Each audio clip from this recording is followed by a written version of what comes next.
Dans l'actualité, il y a aussi le coup d'envoi, vous le savez, du processus d'adoption de projet de loi de finances 2025.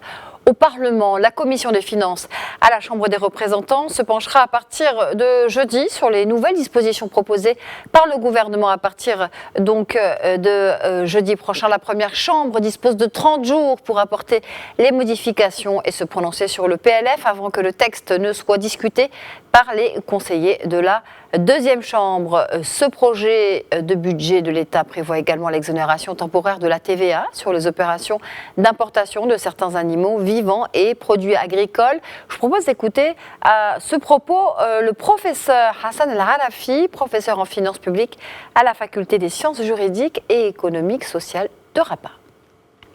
Ça, c'est une mesure qui s'inscrit dans le cadre de la soutenabilité des pouvoirs d'achat, et comme tout le monde le sait, que les prix de la viande rouge, surtout, ils ont atteint un niveau qui est devenu insoutenable pour la grande communauté des consommateurs marocains et des ménages. C'est la raison pour laquelle l'augmentation des prix de certains produits alimentaires constatés ces dernières années en raison notamment du déficit hydrique,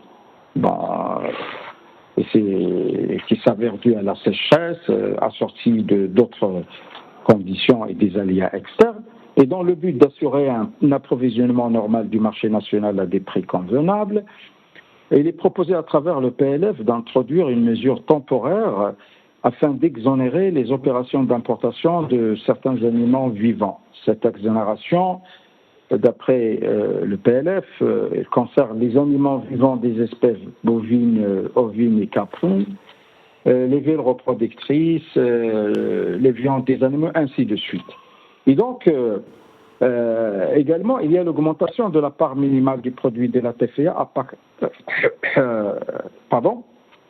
il y a l'exonération sur la TVA sur importation. Comme vous le savez, la TVA, il y en a deux. Il y a la TVA intérieure et la TVA sur importation. Et donc, pour faire face à la demande intense en viande rouge, il faut faire appel à la demande, à l'offre extérieure en matière de viande rouge. Et je pense que c'est une sorte de stimulus fiscal accordé à des opérateurs dans ce domaine afin de les encourager à importer plus de viande rouge afin de supporter le marché intérieur.